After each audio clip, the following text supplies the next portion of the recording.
Hi guys, today we are carrying on the series of sort of easy, passive, long-term gold making using concentration builds. And today we're going to have a look at engineering. So like all my concentration build videos, these are supposed to be sort of reasonably easy to set up. And once they're set up, there's no sort of daily, weekly stuff. All you're going to do, come on here, use your concentration, make something at rank 3, sell it on the auction house, make gold, that's it. No continuously needing to put effort into the character in order to be making gold from it. So like with alchemy, its engineering is a bit more difficult to set up simply because it's just a little bit more expensive, firstly, and secondly because you do have a discovery system with the majority of the things you need to learn. So there's a little bit of RNG involved in that as well. Now, as usual when I'm doing these videos, I am running the locations of all the profession treasures in the background, but OBS decided to stop working halfway through, so you've got the first 6, but I'll put the locations of all of them in the description below. We are looking at 2 potential engineering builds today. Now, both of them need 40 knowledge points. You're going to get 24 from the profession treasures. You're going to get 10 from the knowledge book that requires arts and securities to buy. So you only need actually to get 6 first-time crafts for the bonus knowledge, and they're going to be the cheap engineering parts and whatever else you happen to craft while you are leveling. You don't need to be crafting everything for a first-time craft with this build because it's going to be expensive and it's completely unnecessary. Now, as usual, before you start the leveling process, you are going to pick up your profession gear. So as usual, we only want uncommon profession gear, and you're going to get a tool that has multi-craft on it for this particular build.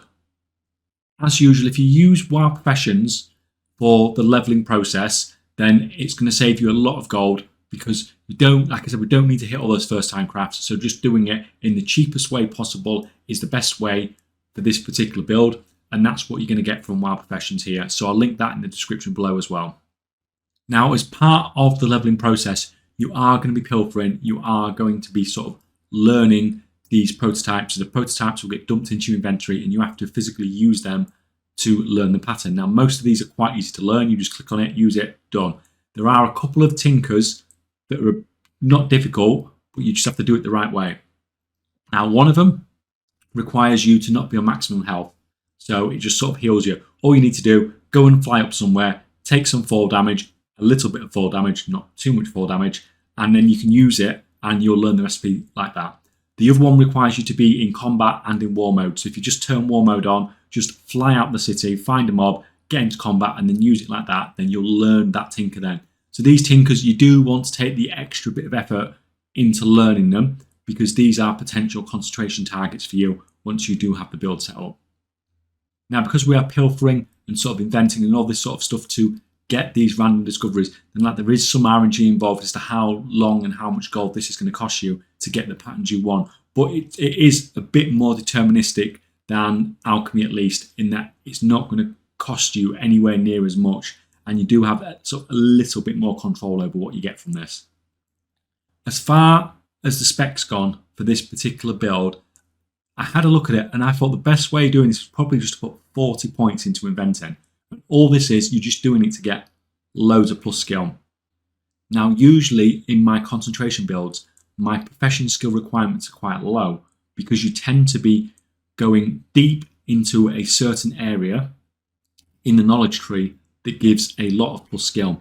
Now, because we are putting our points into a general node, which is inventing, that gives plus skill to everything, it means we are not getting as much plus skill, so it means we need higher engineering skill. For this build, ideally we need 76 engineering skill, which is much higher than we have had on any of the other builds. But what this allows us to do is it allows us to craft almost anything in engineering with rank 2 materials and concentration to get it to rank 3. So the problem with this build is obviously it's more expensive to set up because you do need to get to that higher profession skill. But because you've spent the extra to do that, you have much more general skill. And because of that, it means you can craft lots and lots of different things. So it means by running this build, you have a lot more flexibility. So you can craft sort of any of the engineering parts. You can craft any of the potion bombs. You can craft any of the tinkers. And you can do all this with rank 2 materials plus concentration to get it up to rank 3. Now, you don't necessarily have to push to 76 engineering skill if you don't want to. If you are willing to take a cut in your profits, then maybe you could do it at 50 engineering skill, use some rank 3 materials, and the leveling up you will get from using the concentration over time and crafting these things will level you up naturally anyway. So you don't necessarily have to pay out now. You can have lower skill, but you will have to use some rank 3 materials in the meantime to push up so you can get to that rank 2 and then concentration to rank 3 to make sure you can sort of sell it at a profit. Now, there are some add-ons and things that you can use for this, but to be fair, there's only going to be a few particular things that you're probably going to be targeting for your concentration. So you can literally just click through those, click on your concentration, just see how much profit it's going to make you from using your concentration on a particular craft.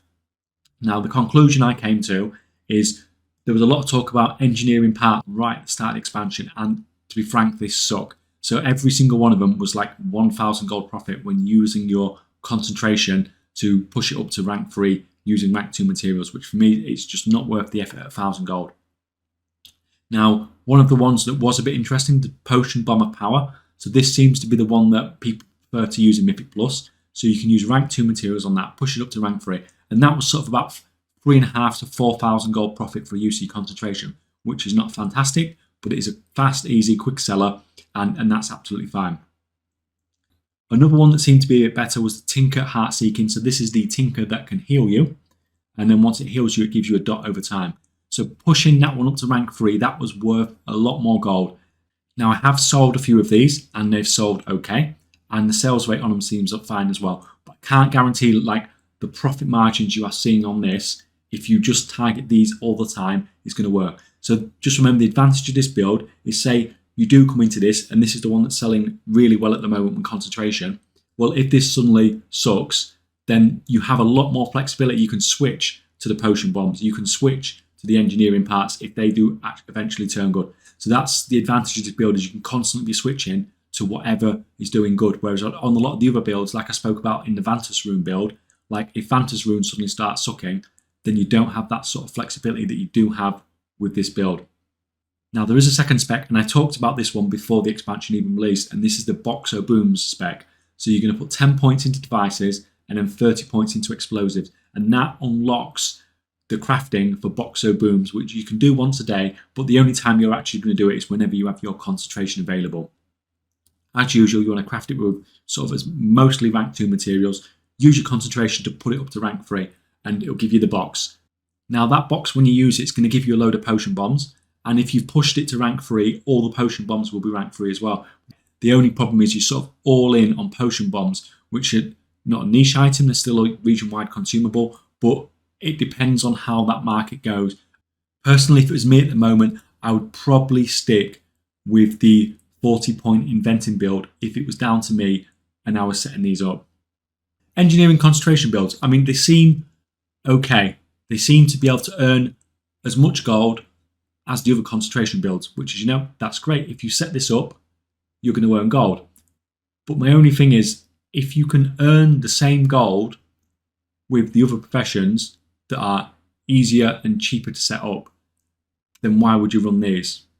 And that is sort of the issue that I have with the engineering concentration builds. You can make gold off it, it's fine. It's just more effort, more expense to set up, and are you necessarily going to make more gold from it? At least you do have that flexibility with this particular spec. Anyway, guys, I hope that helps. Hope it gives you something to think about. Thanks for watching, and I'll see you next time.